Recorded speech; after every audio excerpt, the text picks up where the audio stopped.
দর্শক, স্বাগত IFIC bank নিবেদিত সংলাপ প্রতিদিনের অনুষ্ঠান থেকে। আমি ফখরুল আলম কাঞ্চন আপনাদের সঙ্গে আছি। আমরা এই অনুষ্ঠানে সমসাময়িক এবং দিনের উল্লেখযোগ্য ঘটনা ও রাজনৈতিক বিষয় নিয়ে আলোচনা করি। আজ আলোচনা করব সংস্কার কমিশনের রিপোর্ট পেশ সহ অন্যান্য রাজনৈতিক বিষয় নিয়ে। এই জন্য আমরা দুইজন অতিথিকে আমন্ত্রণ জানিয়েছি। আমাদের সঙ্গে আলোচনা করতে স্টুডিওতে উপস্থিত আছেন বিএনপি চেয়ারপারসনের উপদেষ্টা জনাব হাবিবুর রহমান হাবিব, আছেন জাতীয় নাগরিক কমিটির মুখপাত্র সামান্তা শারমিন। স্বাগত আপনাদের দুইজনকে। আপনাকে ধন্যবাদ। হাবিব ভাই, আমি বলছিলাম যে 6টি সংস্কার কমিশনের মধ্যে 4টি সংস্কার কমিশনের রিপোর্ট জমা দিয়েছে। 2টি সংস্কার কমিশন জনপ্রশাসন এবং বিচার সংস্কার কমিশনের রিপোর্ট তারা সময় নিয়েছেন 31শে জানুয়ারির মধ্যে তারা রিপোর্ট দিবেন। তো এই রিপোর্ট পাওয়ার পরে ডক্টর ইউনূস চিফ অ্যাডভাইজার বলেছেন যে সংস্কার কমিশনের সুপারিশ নিয়ে সবার ঐক্যমতের ভিত্তিতে সরকার একটা নির্বাচনের দিকে যাবে। শুনতে চাই আপনার কাছ থেকে। আপনাকে ধন্যবাদ। আপনার মাধ্যমে এনটিভির দর্শক শ্রোতা বাংলাদেশ এবং বাংলাদেশের বাইরে থেকে যারা দেখছেন তাদেরকে আমার সশ্রদ্ধ সালাম, বিজ্ঞ সহস্রকে আমার শুভেচ্ছা। এখন কমিশনের রিপোর্ট, সত্যি কথা বলতে ভাই, আমি সারাদিন করেছিলাম না, কমিশন রিপোর্ট তার ওইভাবে প্রকাশ হয় নাই। আমরা হয়তো দেখা আমার শুধু মিডিয়ারা জানি। আপনার এখানে আসলাম গাড়িতে 40 মিনিট বসে থেকে, তারপর মোটরসাইকেল আরও মনে করে ভাবলাম তাও হলো না, তো ওই দিক দিয়ে গেলাম সচিবালয় মোটরসাইকেল মেট্রো রেল উঠে আসলাম আপনার এখানে। ধন্যবাদ আপনাকে। তো সেটা হলো এই ওইটা আমার দেখার সুযোগ হয়নি, সরি। এখন কালকে মানে এটা প্রকাশ হলে তখন এটা নিয়ে আমরা আলোচনা করতে পারবো।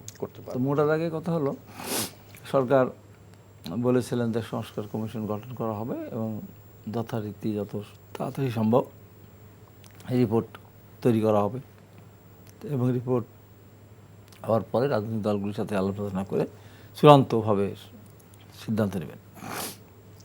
হ্যাঁ, সেদিকে গেছে, খারাপ না, ভালো। এখন বর্তমানে যে পরিস্থিতি নানাভাবে নানা দিকে গড়াচ্ছে, এক একজন এক একভাবে কথা বলছে, যতক্ষণ পর্যন্ত এটা সম্পূর্ণ মানুষের সামনে না আসবে ততক্ষণ পর্যন্ত কথা বলতেই থাকবে মানুষ, আলোচনা হতেই থাকবে। যেমন গতকাল 505 সদস্য বিশিষ্ট সংসদ, নিম্নকক্ষ উচ্চকক্ষ, 100 জন নারী প্রতিনিধি, নারী আসন্ন না। এটা তো আপনাদের যে 19 দফার মধ্যে তো ছিল, মানে দ্বিকক্ষ বিশিষ্ট ছিল, কিন্তু এখন এখানে যেটা আসছে, দীর্ঘদিন ধরে কমিউনিস্ট পার্টি আর যে একটা দল বলে আসতেছিল আনুপাতিক হারে মানে সংসদ সদস্য নির্বাচিত হবে। এখানে কাল যতটুকু দেখলাম তাতে ওই যে উচ্চকক্ষ যেটা সেটা আনুপাতিক হারে হবে। 100 জন যে নারী সদস্য নির্বাচিত হবে তাদের সীমানা নির্ধারণ কীভাবে হবে, এটা একটা বড় প্রশ্ন। কিন্তু 300 আসনের মধ্যে, 300 আসনের মধ্যে এই 100 আসন ভাগ করে দেওয়া লাগে। এক একটা এমপি সমান 3 জন, মানে 3 জন এমপি 1 জন নারী। নির্বাচন করতে তাদের জন্য বহু কষ্ট, যেমন word committee, ward commissioner, ward member, councillor, এদের জন্য কষ্ট হচ্ছে। কিন্তু 3টা পুরুষ এলাকায় সে ভোট দৌড়ায় বেড়ায়, ভোট করে, কিন্তু ক্ষমতাটা আবার তার নেই। এটা একটা কোনদিন হবে যায় না, এবং এইটা করতে সীমা নির্ধারণ করতে গেলেও সময় লাগবে। কিন্তু কিভাবে এটা এই আলোচনা আমরা সেটা বলি না, আমি বলছি আলোচনা তো বিভিন্ন আসতে ভাষা তো এটাও ধরেন আজকে যেটা রিপোর্টটা হয়তো পেশ করেছি, আমি একটু তাহলে আমরা এই জিনিসটার দিকে আমরা জানার পরে আমার কথা তো কোনো না জেনে আমি বলতে রাজি না। আচ্ছা, ঠিক আছে, আমরা একটু ভিন্ন আলোচনায় যাই, সামান্তার কাছে যাই। সামান্তা, যেটা আমরা দেখতে পাচ্ছি গত কিছুদিন যাবৎ রাজনীতিতে যেটা হচ্ছে সেটা হলো যে ছাত্র প্রতিনিধি, জাতীয় নাগরিক কমিটি, বৈষম্যবিরোধী ছাত্ররা এক ধরনের সংস্কারের প্রতি জোর দিচ্ছে। অন দ্য আদার হ্যান্ড, বিশেষ করে বিএনপি সহ আরও কয়েকটি রাজনৈতিক দল একটু দ্রুত নির্বাচনের দাবি তারা করছে, যে সংস্কার স্থায়ী হবে না যদি না নির্বাচন হয়। তো আমরা কি সংস্কারপন্থী নির্বাচনপন্থীর মধ্যে কোনো বিবাদটা কি তীব্র হচ্ছে? না, এক্ষেত্রে বলতে হবে যে এখানে বিবাদটার মাত্রা সম্পর্কে আসলে বিভিন্ন রকমের মত আছে। আমাদের নাগরিক কমিটির পক্ষ থেকে আমরা মনে করি যে এখানে নির্বাচনপন্থী বা সংস্কারপন্থী এটা কোনো পক্ষ না। আমরা মনে করি বাংলাদেশপন্থী যদি কেউ থাকে তাহলে দুইটাকে সাইমালটেনিয়াসলি চাইবে। তো সেই জায়গা থেকে এখানে বিবাদ আসলে ওই অর্থে আছে বলে মনে করি না। রাজনৈতিক মাঠে কিছুটা থাকতে পারে, সেটা হয়তো যেটা আমাদের রাজনৈতিক সংস্কৃতির ব্যাপার আছে, সেখানে হয়তো যার যার অডিয়েন্সকে তার সন্তুষ্ট রাখার ব্যাপার থাকতে পারে।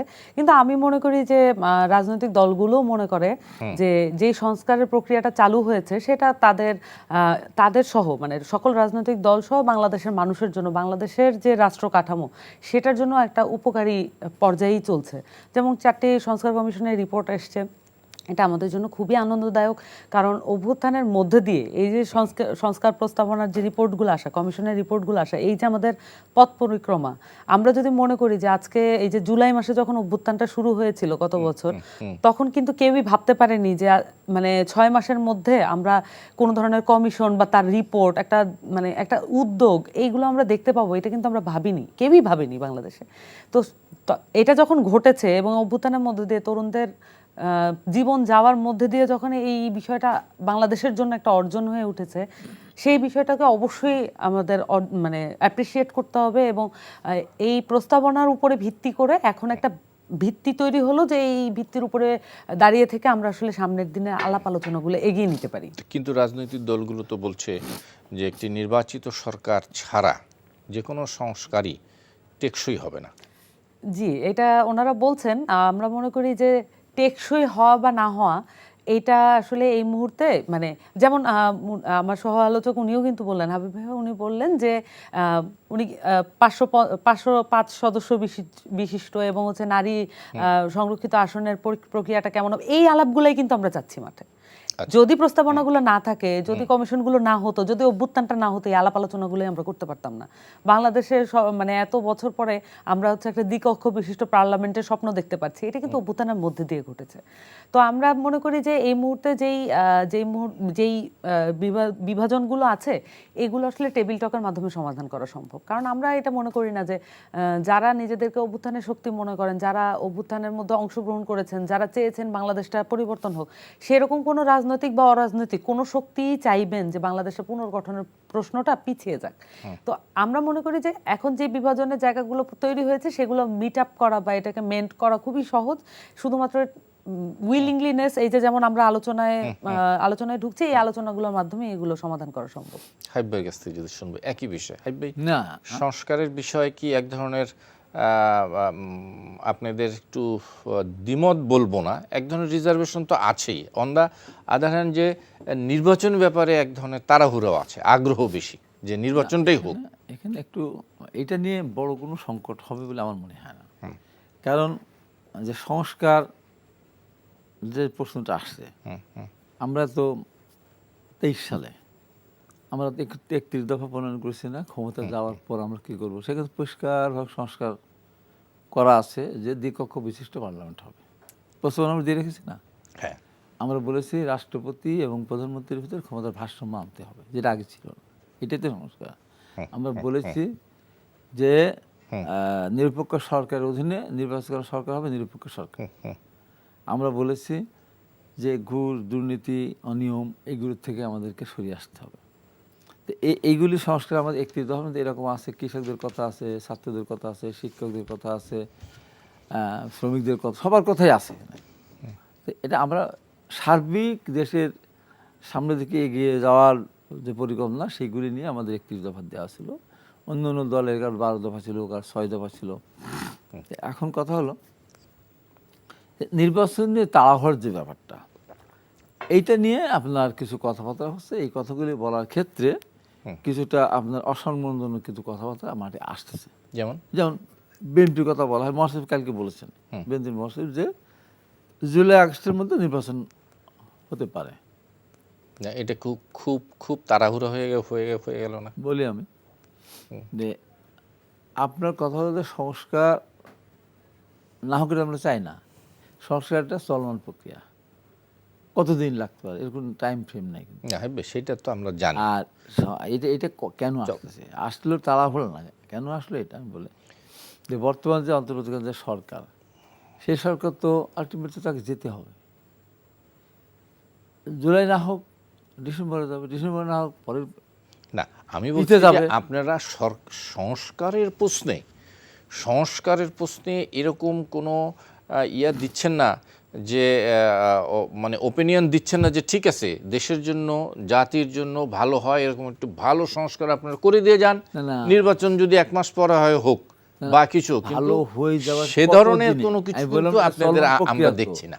চলমান প্রক্রিয়া তো। হুম, আপনার ধরেন কতগুলি সংস্কার আছে, যেমন আপনার যেগুলি আছে দেশের নাম পরিবর্তন হুম, আসেন একটা, এই যে নাম পরিবর্তন, বাংলাদেশ যেটা আমাদের রক্ত দিয়ে যে দেশটা আমরা স্বাধীন করেছি, এই নামটা সংক্ষেপে নামটা একটা সুন্দর নাম, এটাকে আপনি কি বানাচ্ছেন জনগণ এই সমস্ত নিয়ে লাগাচ্ছেন। না না না না কি আর কি না, বলছে, না, কি বলছে? এটা হলো বাংলাদেশের নাম, হ্যাঁ, নাম জনগণতান্ত্রিক বাংলাদেশ করা প্রস্তাব, সাংবিধানিক প্রতিষ্ঠানগুলো সহ নির্বাচনকালীন অন্তর্বর্তীকালীন সরকার গঠন ইত্যাদি আছে। আমি মনে হয় ওই এইটাই বলতে- আলোচনা আমি নামটা নিয়েই বললাম। না, আমার আমরা বক্তব্য বলছি হচ্ছে যে আমাদের সংস্কারের জন্য না, এটা তো- এটা আপনি তো সরকার। আমার নাম হাবিবান হাবিব, আমার নামের পূর্বে মুসল্লি মোহাম্মদ হাবিবান হাবিব বললে কি আমার নাম মুসলমানের থেকে বেশি শক্ত হবে, পাকা মুসলমান হবো? ওইটা ওইটা ওই রকমই আর কি। বাংলাদেশ বাংলাদেশ, হ্যাঁ, এই আবার জনগণ প্রশাসন নানান আসতেছে।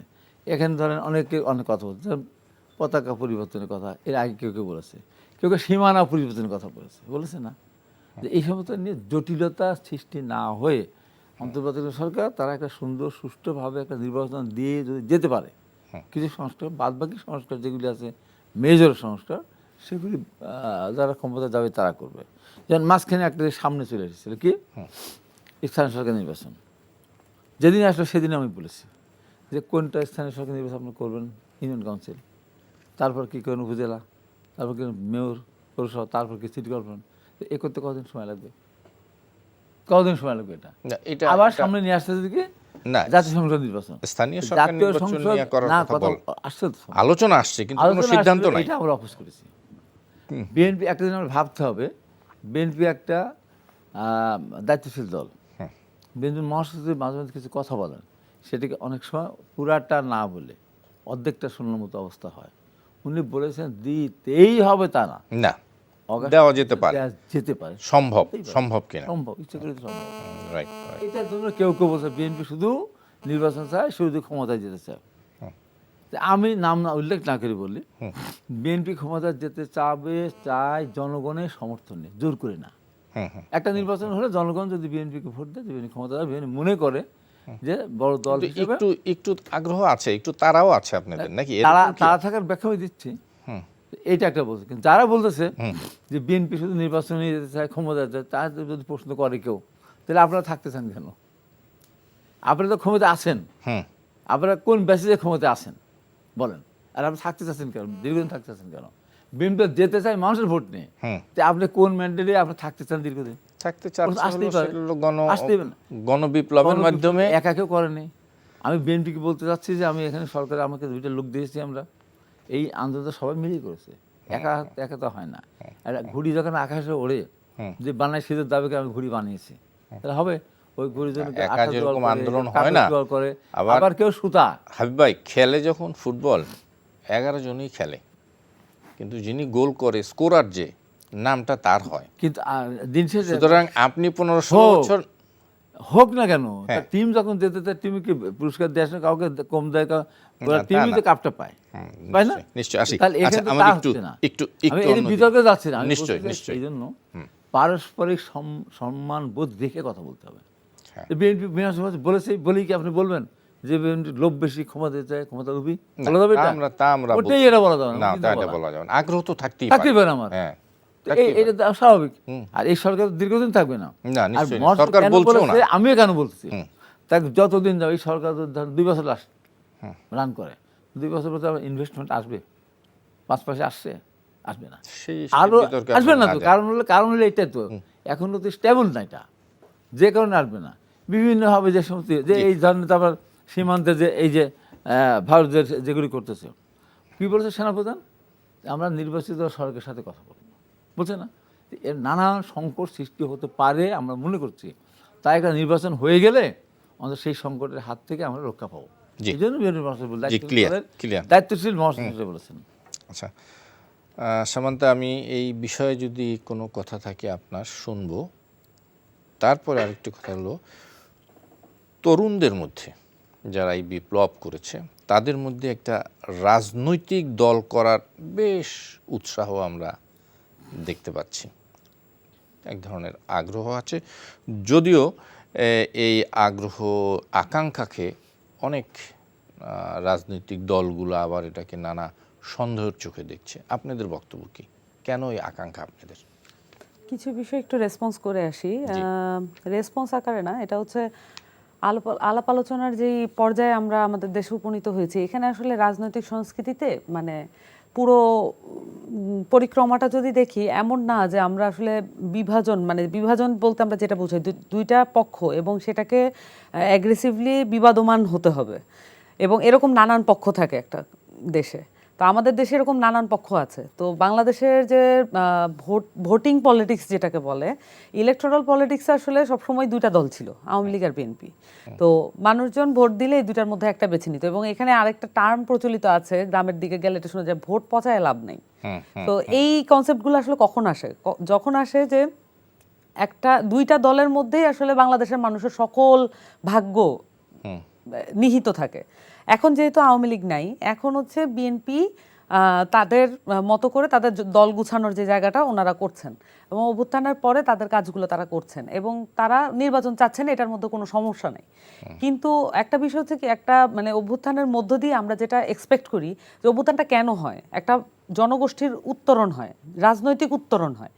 রাজনৈতিক উত্তরণের মধ্যে দিয়ে সে নতুনভাবে তার রাজনৈতিক চেতনাকে যেটাই মানে দেশের ক্ষেত্রে, রাষ্ট্রের ক্ষেত্রে, পুনর্গঠনের ক্ষেত্রে সে কাজে লাগায়। এটাই হচ্ছে একদম মানে স্বাভাবিক প্রক্রিয়া।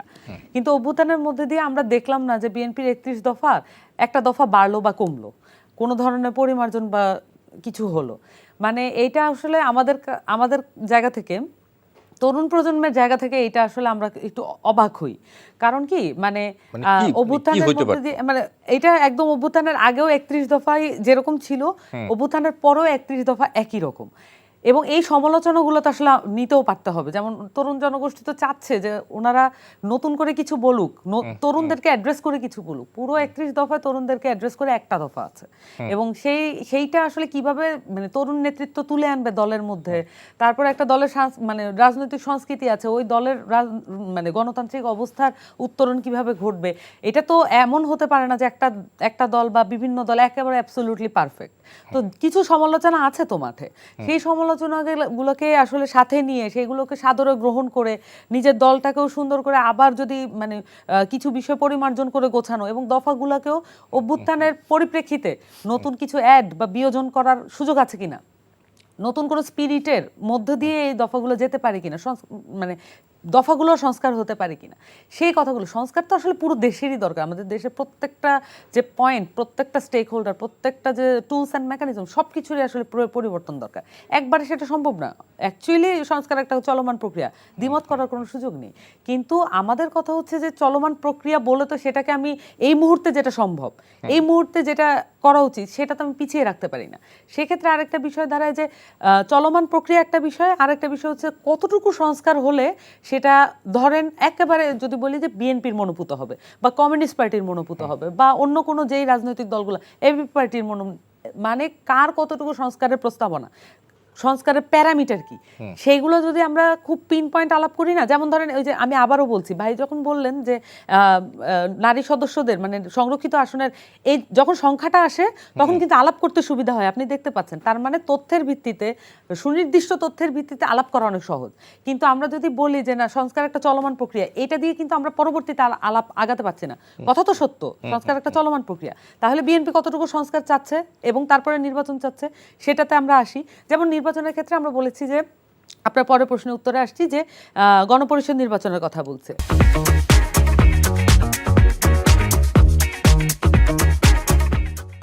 আপনারা দেখছেন আইএফআইসি ব্যাংক নিবেদিত সংলাপ প্রতিদিন অনুষ্ঠান।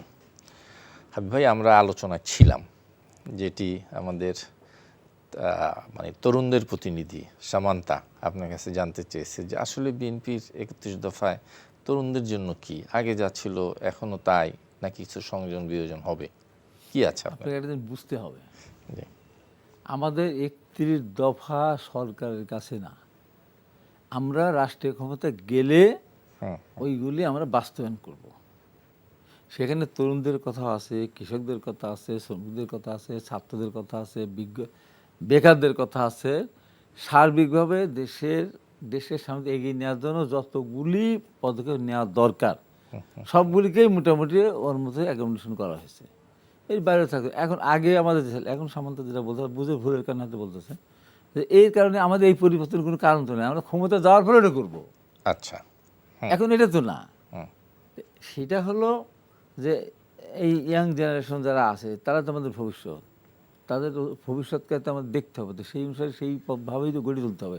আমাদের বিশ্বাস করেন আপনি, আমি যদি কোনো কলেজের সভাপতি না হতাম আমি জানতে পারতাম না কোথায় গিয়েছে শিক্ষা ব্যবস্থা, কোথায় দেশ।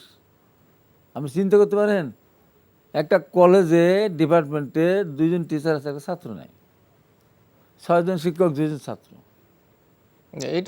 এটা তো পরিকল্পিতভাবে করা হয়েছে। এই যে অপরিকল্পিতভাবে 15 বছর ক্ষমতা থেকে অনার্স অনার্স ডিপার্টমেন্ট কত ডিপার্টমেন্ট খোলা হয়েছে যেখানে ছাত্র নেই, সেখানে তাদের অ্যাপয়েন্টমেন্ট দেওয়া হয়েছে, তাদের বেতন দেয় কত জানেন?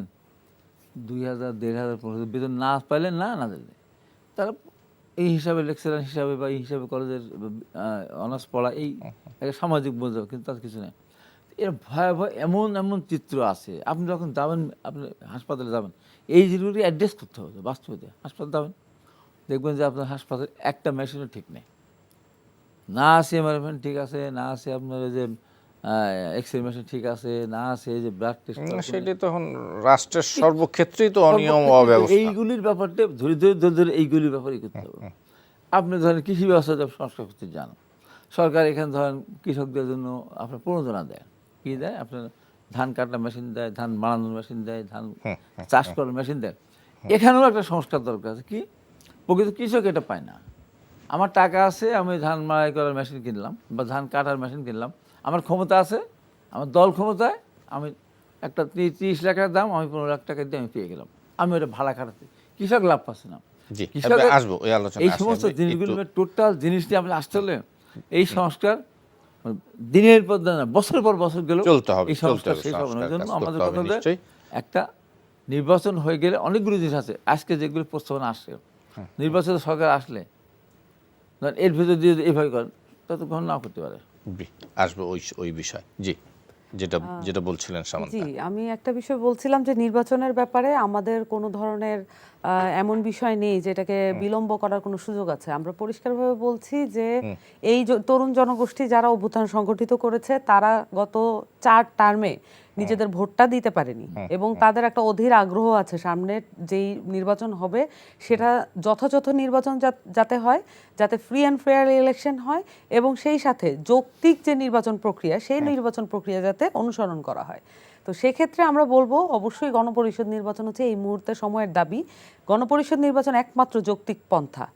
তবে গণপরিষদ নির্বাচনের ক্ষেত্রে যেমন আমরা বলেছি, আমরা আমাদের সংবিধান প্রস্তাবনায় আমরা বলেছি যে গণপরিষদ নির্বাচনের ক্ষেত্রে যারা ইলেক্টেড হবেন তারাই সংবিধান সংস্কার করে তারপরে তারা আইনসভায় রূপান্তরিত হয়ে যাবেন, এরকম একটা পন্থা বলেছি। নানান পন্থা নিয়ে আলাপ হতে পারে, তাতে কোনো সমস্যা নেই, কিন্তু আমরা বলছি যে গণপরিষদ নির্বাচনের ক্ষেত্রে আসলে আর্গুমেন্টের কোনো আমরা দেখছি না যে এখানে অযৌক্তিক কোনো কিছু আমরা বলছি।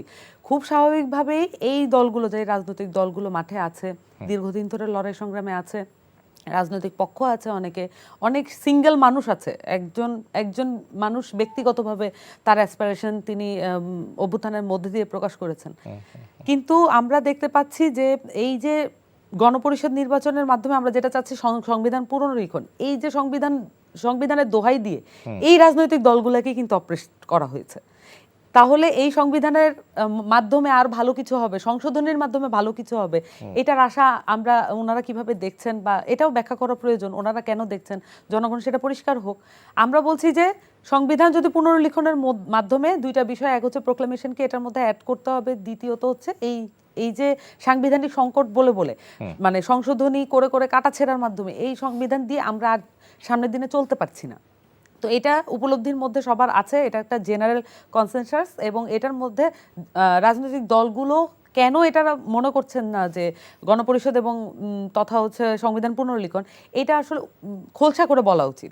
তো আরেকটা বিষয় হচ্ছে যে সংবিধান, আমরা নির্বাচনের ক্ষেত্রে বললাম যে গণপরিষদ নির্বাচন একমাত্র যৌক্তিক পন্থা। আরেকটা বিষয় হচ্ছে যে এই যে এত মানুষের শহীদের মধ্যে দিয়ে, এত বয়সের, ধর্মের, বর্ণের মানুষের শহীদের উপর দিয়ে, লাশের উপর দিয়ে আমাদের যে অর্জনটা, সেই অর্জনের মধ্যে দিয়ে আমরা কি কি চাচ্ছি।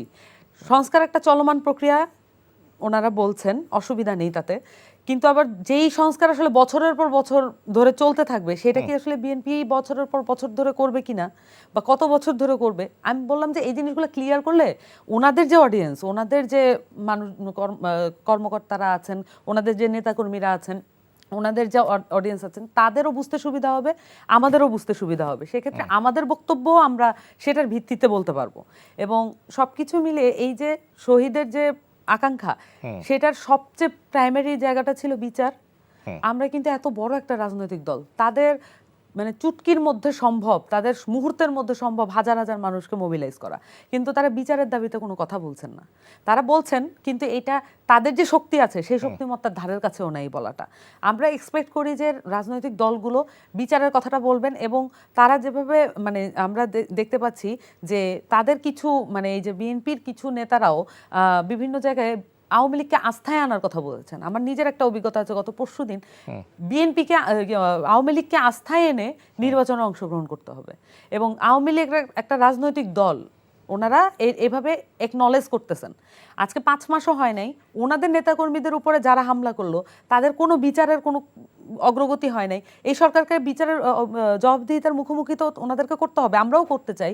আমরা তো কন্টিনিউয়াসলি বলছি যে অভ্যুত্থানের মধ্যে যে গণহত্যা চালানো হয়েছে প্রত্যেকটা সিঙ্গেল পার্সনকে বিচারের আওতায় আনতে হবে, তা না হলে আমাদের সংস্কার এবং আমরা যা যা চেষ্টা করছি, যা যা অর্জন করছি, সবই বৃথা। কিন্তু আমরা ওনাদের কাছ থেকে, ওনাদের পিপল মোবিলাইজেশনে এত বড় একটা সক্ষমতা থাকা সত্ত্বেও আমরা দেখছি না ওনার বিচারের কথাটা বলছেন।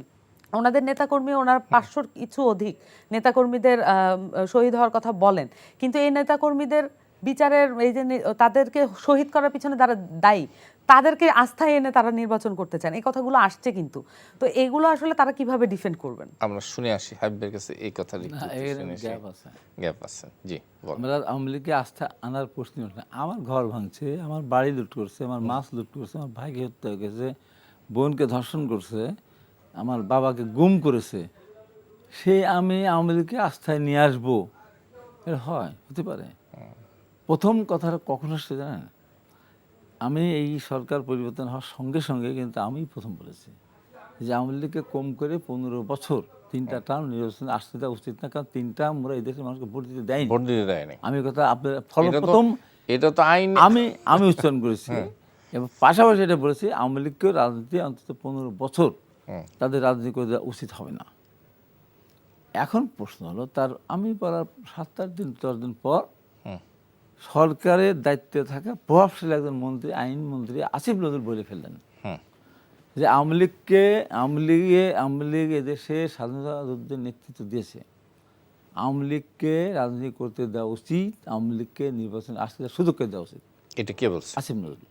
আমার মনে হয় যে আমি বললাম, আমি অজানি কোনো কথা বলি না। তো এইটা বলার সঙ্গে সঙ্গে আমি ওই দিনে আমি টেলিভিশনে বললাম, আসিফ নজরুল, এখনো কবরের মাটি শুকায় নেই, রক্তের গন্ধ এখন বাতাস এসে আমাদের নাকে লাগে, এত তাড়াতাড়ি এত দরদ আপনারা এত তাড়াতাড়ি বলে ফেললেন, আমার দেশ স্বাধীন হয়েছে, তাকে রাজনীতি করতে দেওয়া উচিত, নির্বাচন আসতে দেওয়া উচিত, এত তাড়াতাড়ি? আর আপনার মুখ থেকে কথা শুনতে চাই না। খেয়াল করে দেখ, মাঝখানে 2 দিন আসিফ চুপ ছিল। আমি নাম ধরে বলে এখানে আমি বললাম, আপনার নজরে না থাকলে আমি বললাম তো, না, ঠিক আছে, তাহলে ওই কথা কেন বললাম? কিন্তু যে যে কবরের মাটি শুকায় না, রক্তের এখন গন্ধ না, এই আমাদের কথাটা নাকে। এভাবে ছিল না, কথাটা ছিল হচ্ছে কোনো সাংবিধানিক বাধা নেই, তার মানে সংবিধানটা কিন্তু আবারও আসছে, আমি পয়েন্ট টু বি নোট। এইটা হাবিব ভাই। শোনেন না, এটা বলার পরে ওইটা তো নাই উনি বলবেন, তারপরে 3 দিন পরে আইন মন্ত্রণালয়ে ওইটা খেয়াল করেন, উনি বলে আওয়ামী লীগকে অন্তত 2 টার্ম নির্বাচনের বাইরে রাখা উচিত। কথা তখন থেকে আসছে। আচ্ছা হ্যাঁ ভাই, আরেকটি কথা, আমার এই প্রশ্নটা আমারও, যদিও মানে শারমিন এটাকে নিয়ে আসছে সামনে, সেটা হলো যে বিএনপি অন্য অনেক কিছু যেভাবে জোরালোভাবে বলছে, এই গণ অভ্যুত্থানে নিহত বা গত 15 বছরে যারা জুলুম নির্যাতনের শিকার, তাদের বিচারের ব্যাপারে কিন্তু এতটা সক্রিয় আমি বিএনপিকে দেখছি না। আপনার বাবা মারা গেছে, আমার দরদ বেশি হলো। হ্যাঁ, না, দলীয়ভাবে তো আপনার দলীয়ভাবে সেই আমরা বারবার বলছি যে আওয়ামী লীগকে, আমাদের মহাসচিব যে কথা বলেছিলেন, একটা কথা বললেন না, আসিফ নজরুলের কথা পরে বললেন যে কোনো দল নিষিদ্ধ করার মানে ব্যাপারে আমাদের কোনো সিদ্ধান্ত নেই, বা কেউ নির্বাচন করতে আসলে জনগণ তার দিবে, এটা বলছিলেন। কেন বলছিলেন বলে তারপরের ব্যাখ্যা আর মহাসচিব বলেছিলেন যে আওয়ামী লীগ প্রত্যেকটা হত্যাকাণ্ডের এবং প্রত্যেকটা অপকর বিচার করা হবে। তার মানে বিচার করলে কেউ আওয়ামী লীগের নির্বাচনে আসতেই পারবে না। আমি আবার তার সাথে ব্যাখ্যাতে বলেছিলাম যে আওয়ামী লীগ যদি নির্বাচন দল করতে চায়, আমি চ্যালেঞ্জ দিয়ে বলছি, এখন আওয়ামী লীগের একজন নেতা যে ঘোষণা দেবে আমি আওয়ামী লীগের আজ থেকে সভাপতি, একজন বলবে আমার সাধারণ সম্পাদক, সারা বাংলাদেশের আওয়ামী লীগ তাকে মেনে নেবে। সেই লোকটা কি আছে বাংলাদেশে? নেই। একটা লোকের বলার সাহস নাই। এত অপকর্ম করেছে যে একজন লোক বলার সাহস নাই যে আমি আওয়ামী লীগের দায়িত্ব নিলাম, দিলেও নেবে না, যাকে দিয়ে দেবে না তো সে। মহাসচিব কথাটা কায়দা করে ওইটাই বলেছিল যে অটোমেটিক্যালি সেটা নিষিদ্ধ। সেইটার ব্যাপারে বিএনপির মতো দল এখন সরকার নিষিদ্ধ করুক, সরকার নিষিদ্ধ ঘোষণা করুক, কোনটা কেন আওয়ামী লীগকে নিষিদ্ধ ঘোষণা করুক। মানে আপনারাই তো বাধা, মানে আমার বাধা নাই হয়েছে। তো, আমার বাধা নাই তো, করুক না। আপনারা তো চান নাই। আমাদের চাওয়া যে আমরা তো অনেক কিছু চাচ্ছি, আমাদের চাওয়াতে কিছু হয় আসে যায়, আমাদের কাছে কোন কথা সরকার জিজ্ঞাসা করে না, ছাত্ররা যখন আওয়ামী লীগ কোনো জিজ্ঞাসা করে? ছাত্ররা যখন আওয়ামী লীগ নিষিদ্ধ করার আমরা তো বলছি না, দাবি নিষিদ্ধ করো না। নিয়ে আপনাদের কাছে গিয়েছিল। আরে বাবারে, আপনারা তো আমাদের কাছে মত তার দেন নাই। আগেই তো আপনার সরকারের পক্ষ থেকে সরকারের প্রভাবশালী একজন উপদেষ্টা কথা বলে ফেলেছিলেন। আমার অত মনে থাকে না, কিন্তু কিছু কিছু কথা আমার মনে থাকে। নিশ্চয়ই কত করে জিনিস আপনাকে বুঝতে হবে। আমি 90 সালে মাঠে মানে হিরো ছিলাম, আমি যা বলছি তাই হচ্ছে। এখনো হিরো আপনি? না, এখন হিরো না, তবে আমি কিন্তু বৈষম্যবিরোধী ছাত্ররা রাস্তায় নামলো, আমি সর্বপ্রথম আমি লাইফে গিয়ে বলেছিলাম তোমরা চালিয়ে যাও, তোমাদের আন্দোলন সফল হবেই হবে, ছাত্রদের আন্দোলন বৃথা হয় না। একের পর ধারাবাহিক লাইভগুলো দেখেন, আমার ভিডিওগুলো দেখেন। এবং দুঃখ করে বলেছিলাম যেদিন হারুন অসম্মানজনকভাবে 6 জন ছাত্রকে নিয়ে আটকে রেখে ভাতের হোটেলে ভাত খাওয়ায়, এই অসম্মানজনক তাদের কাছে সিগনেচার নিল যে আমরা এই আন্দোলনের সাথে নাই, হত্যাকাণ্ড এই সমস্ত সাথে আমরা নাই, ভাঙচুর সাথে নাই, বললো না তারা। আমি ওই দিন আবার ভিডিও ছেড়েছি যে তুমি একবার ভাবলে না, এতগুলো শহীদ, এতগুলো বাচ্চা শিশু মারা গেল, একবার তোমার অন্তর কাঁদলো না? সেখানে করলে তোমাদের কী করে কেটে ফেলতো, মেরে ফেলতো, তোমার আঙুল কেটে দিত। আমাকে তো 90 সালে বলা হয়েছিল সরকারের মন্ত্রী হও, টাকা নাও, বিদেশ যাও, বাড়ি নাও, যা ইচ্ছে তাই নাও, মুখ দিয়ে বলো, বসো একটু করতে হবে, বসের সাথে আমি শুনো। তখন আমাকে কি বলা হয়েছিল, একটা বুলেট আপনার জন্য আছে, আমি ওইটা ভালো জিনিস, ওটা আমি খেতে রাজি আছি। তো তোমাদের তো জনসমক্ষে ধরে নিয়ে গেল, তোমাদের তো এখন তো ওইটা এসছে যে ছাত্ররা এইটা তারপরে না, আমি কেন বলেছিলাম, বলার পর তাদের গার্জেনরা আসলো, তারা স্টেটমেন্ট দিল কি না ওরা ভালো খেতে দিয়েছে, ভালো রেখেছে। ওই আলোচনা না, কথাটা হলো আজকে আমার কষ্টটা ওই জায়গায়, জি আমার কষ্ট ওই জায়গায়। আমি তো ধরেন বিগত সরকার আমাদের কয়বার দিই, আমি বড় করে বলতেছি না, বিগত সরকার বেগম খালেদা জিয়া তারেক রহমানকে শাস্তি দিয়েছে, আর রাজনৈতিকভাবে প্রথম যে সাজা সেটা আমাকে দিল প্রথম সাজাটা। আমি বড় কেউ সে আমি বলবো না। তারপর আমাকে তো ওই যে ম্যাডামের এর ব্যাপারে বলার কারণে এটা তো বাংলাদেশের প্রথম পাকিস্তান বাংলাদেশ আইজিপিকে নির্দেশ দিল আমাকে গ্রেপ্তার যে কোনো মূল্য করে আমাকে হাইকোর্টে হাজির করতে হবে। আমাকে যখন ভিডিও দেখে আজকে গেছিলাম তো লিফটে নামতে আমার ব্যাসের কাইসার কমান্ডার সব বলতেছিল যে হাইব ভাই আপনি কী বললেন সেদিন, যে আমি ভিডিও দেখার পর বললাম যে আমি শপথ বাক্য কথা বলেছি, আবারও বলছি ম্যাডাম খালেদা জিয়া তারেক রহমান একটা 2000 শাস্তি আমি তাদের বলতে 100 বছর সাধারণ।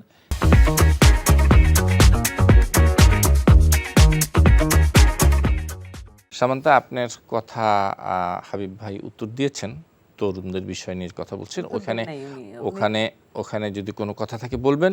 সাথে যেটা আমি বলছিলাম যে তরুণদের মধ্যে এই রাজনৈতিক আকাঙ্ক্ষাটা কেন জন্মালো?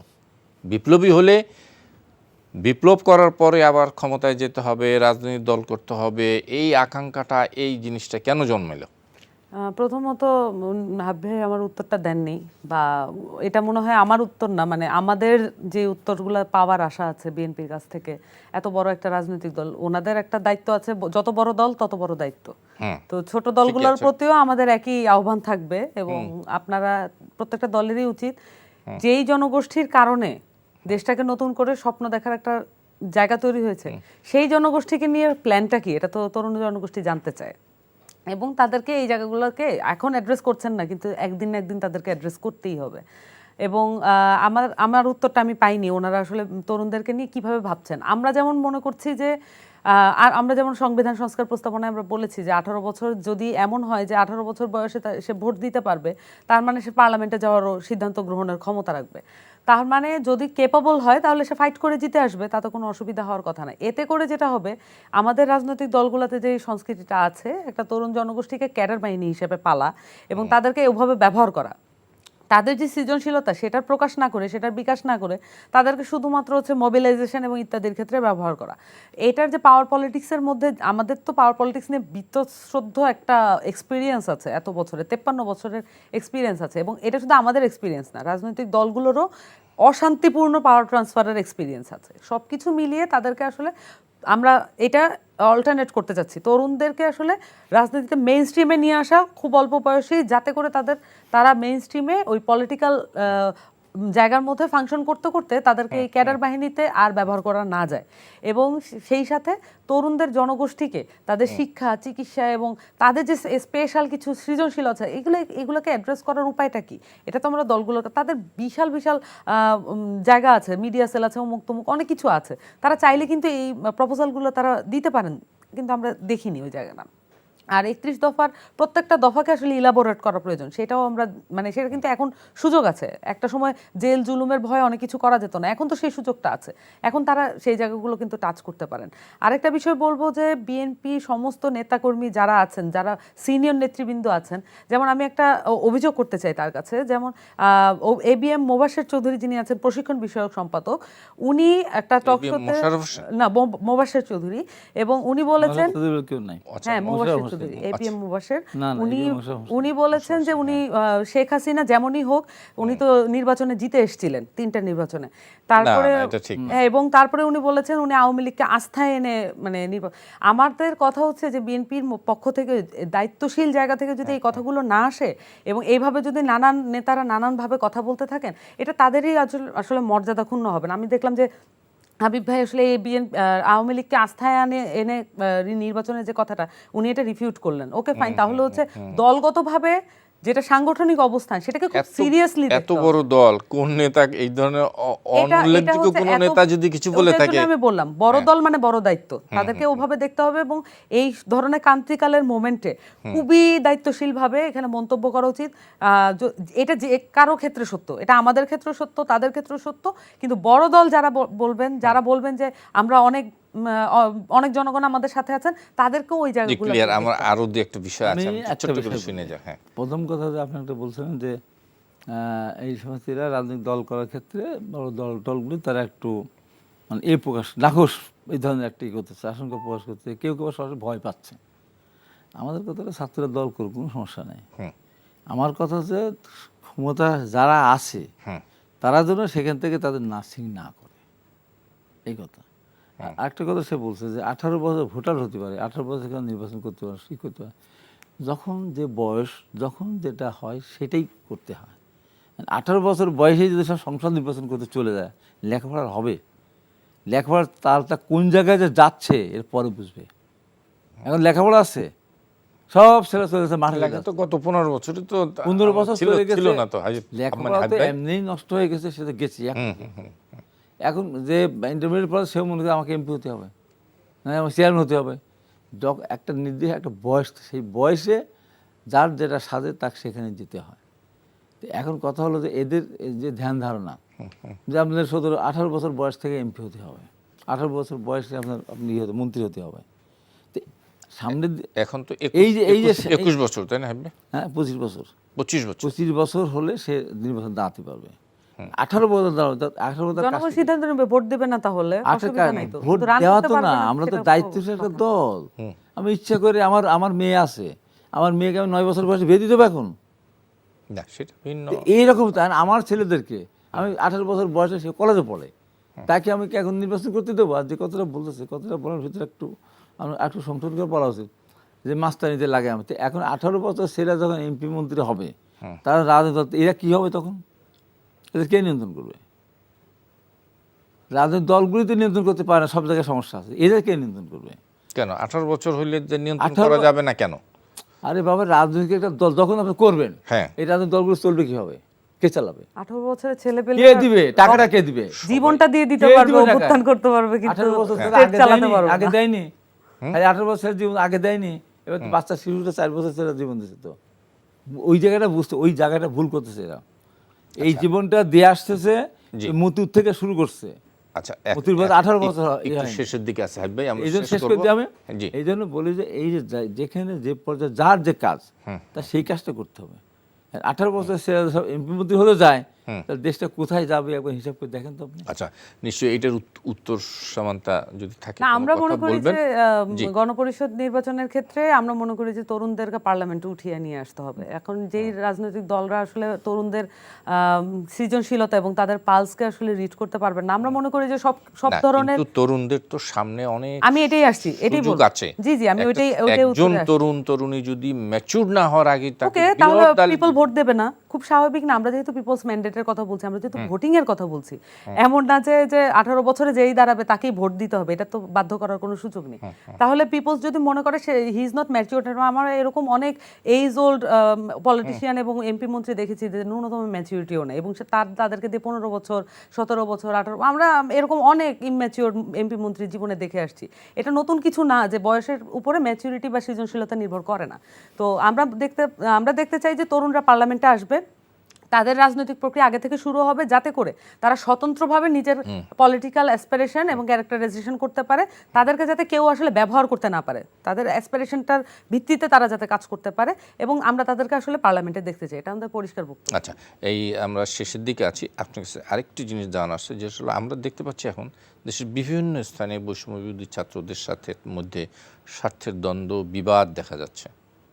এই অল্প সময়ে কেন এটা তৈরি হলো? দেখুন, এটা একটা ব্রডার এক্সপেক্ট থেকে আপনি প্রশ্নটা করেছেন, মানে এটার কোনো সুনির্দিষ্ট তথ্য বা কিছু বলেন নাই, কিন্তু একটা ব্রডার আচ্ছা, আমার কাছে আমি দিতে আমি হচ্ছে ধরেন চিটাগাংয়ের ঘটনা। জি জি, এখন বিষয়টা হচ্ছে কি, এখানে একটা রাজনৈতিক সংস্কৃতি আছে, আমরা কিন্তু বারবার বলেছি এখানে রাজনৈতিক জনগোষ্ঠী হিসেবে আমাদেরকে পিছিয়ে রাখা হয়েছে।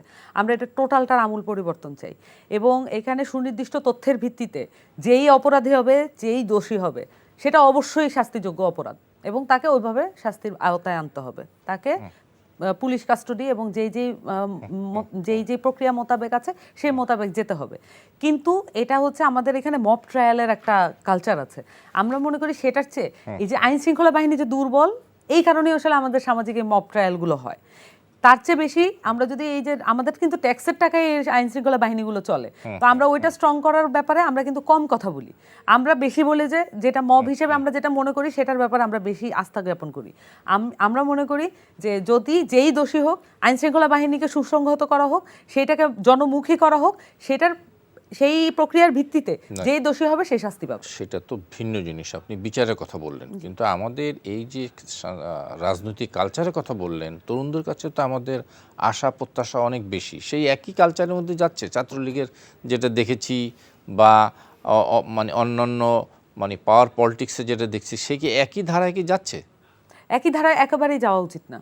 আমি মনে করি যে এটাকে পুরোপুরি আমূল পরিবর্তন, আমরা যেমন স্টেটের ক্ষেত্রে বলছি পুনর্গঠন, সংবিধানের ক্ষেত্রে বলছি পুনর্লিখন, এখানে দ্বিমত করার কোনো সুযোগ নেই। রাজনৈতিক সংস্কৃতি পুনর্গঠন করতে হবে। জি হাবিব ভাই, আপনি এটা বলেন। আর সাথে আপনার কাছে একটা ছোট্ট একটু কথা, সেটা যে আমরা আজকে পত্রিকায় দেখলাম যে হাসিনার শাসনামলে গত 16 বছরের আন্দোলন সংগ্রাম, গুম খুন, জেল জুলুম সহ রাজনৈতিক দলগুলোর ভূমিকা নিয়ে একটি ঘোষণাপত্র তৈরি করছে বিএনপি। কি থাকতে পারে, কি হবে? ঘোষণাপত্র এখন ভাষাটা কি আমি বুঝি না, আমি দেখি না ওইভাবে, মানে এত বছরের কি কি হয়েছে সেইগুলি নিয়ে একটা প্রকাশ করবে। আচ্ছা, ঘোষণা তো তাকেই বলে জি, যে clear. আমি একটা ঘোষণা দিয়ে তারপর ওই কাজটা করব। যেন আমাদের 10 দফা ছিল, অবশ্য আওয়ামী লীগের 6 দফা ছিল, ছাত্রদের 11 দফা ছিল, এরকম হয়ে যাওয়ার পরে ওটা তার ঘোষণা হয় না। হয়ে যাওয়ার পর কী ঘটনা করেছে তার একটা আপনার জি, ইয়ে আপনি কথা, শেষ আমি শেষ কথা যেটা বলি, শেষ কথা বলে দিন। আজকে আমাদেরকে বলা হচ্ছে যে আমরা ভোট করি, আমরা ক্ষমতা যেতে চাই। এর এত বয়সে 18 বছর বয়সেই যদি ক্ষমতা যেতে চায়, সব নিয়ন্ত্রণ করতে চায়, তাহলে ভবিষ্যৎ কোথায় আপনি বলেন? 18 বছর বয়সে কি একটা মানুষ এমপি হবে, সংসদ যাবে, দেশ পরিচালনা করবে? এটা কিন্তু কি সামান্যের কথা হলো যদি এটা ভোটে হয়? জনগণ যদি আরে ভোট বাবা দেয় রে, এটা তাহলে হয় না সমস্যা তো। একটা কোথায়? রাজনৈতিক দল করতে হবে না? একটা রাজনৈতিক দলে টাকা দিবে কে, পয়সা দিবে কে? সেটা- ছাত্র কে দিবে? সেটা- তখনই চাঁদাবাজি করতে যাবে, না, সেটা তো তাদের তখনই বিষয়। যাবে। আরে যদি বাবা, ভোটে শোনেন, দাঁড়ায়, guardian আর যদি মানুষ যারা ভোট দেয়, মুরব্বি, বাবা ছেলে, বাবা তো ছেলেকে পরিচালনা করবে, ছেলে বাবাকে পরিচালনা করতে গেলে হবে নাকি? তো এখন 18 বছরের ছেলেরা রাজনৈতিক দল গঠন করে ফেলবে। 18 বছরের রাজনৈতিক দল, একে বাচ্চা ছেলে খেলা, এটা একটা, হ্যাঁ, একটা বয়স পর্যন্ত তারা, হ্যাঁ, এটা ছাত্র রাজনীতি করুক বা ছাত্র ওইভাবে রাজনীতি না করুক, অন্য যে হাবে শেষ করতে হবে। চেঞ্জ জি, করুক। জি। 18 বছর বয়সে আমাকে এমপি হতে হবে, আমাকে মন্ত্রী হতে হবে, এটা তো এই বয়সে যদি ক্ষমতা এই পরিমাণই থাকে, হ্যাঁ, বলতে পারে যে আমরা সে জনগণকে সেবা করতে চাই, ক্ষমতায় যেই করতে হবে, এমপি দল করেই যেতে হবে, এত কি সহজ? জি, শেষ করে দিতে হবে। এত সামনে সহজ না। একেবারে 10 সেকেন্ডে যদি কোনো এই কথা জায়গা থাকে, থেকে তাদের একদম বুঝতে হবে। সময় নেই। তরুণদেরকে চ্যারিটেবল বুঝতে হবে। প্রজেক্ট এবং তরুণদেরকে ব্যবহার করার যে সংস্কৃতি, সেটা আমাদের বাংলাদেশ থেকে উৎখাত হোক। মানুষের ভোটিং এর উপরে, মানুষের যে বহিঃপ্রকাশ, আকাঙ্ক্ষার বহিঃপ্রকাশের উপরে আমাদের আস্থা হোক, এবং আমাদের নতুন সংস্কৃতির প্রতি, নতুন রাজনৈতিক সংস্কৃতির প্রতি আমাদের প্রতিজ্ঞাবদ্ধ হওয়া উচিত। যেমন মনে হয় আমরা এখানে না না, কোনোটাতেই তো আপত্তি নাই। জি, আমাদের বেশ। সংবিধানের কথা, আর সংবিধানে সময় কোথাও ছিল যে ভোট রাতের বেলা হবে? ছিল। ভোট জোরকে নিতে হবে? ছিল। একদলীয় হয়ে নির্বাচন করতে হবে? না, না, না। ছিল এগুলি। সংবিধানের দোষ না, দোষটা করেছে আমরা সংবিধানকে যেভাবে নিয়ে যারা সময় আমরা একদম অব্যবহার নাই, করছি। আমার মনে হয় আপনি কষ্ট স্বীকার ওই জায়গায় করে যেতে হবে অনুষ্ঠানে আমাদের। এসেছেন। আপনাকে অনেক অনেক ধন্যবাদ। সামান্তা শারমিন, আপনাকেও ধন্যবাদ। দর্শক, আপনাদেরকে ধন্যবাদ যারা এতক্ষণ আমাদের সঙ্গে ছিলেন। আগামী অনুষ্ঠানে আবার দেখা হবে। শুভ সন্ধ্যা।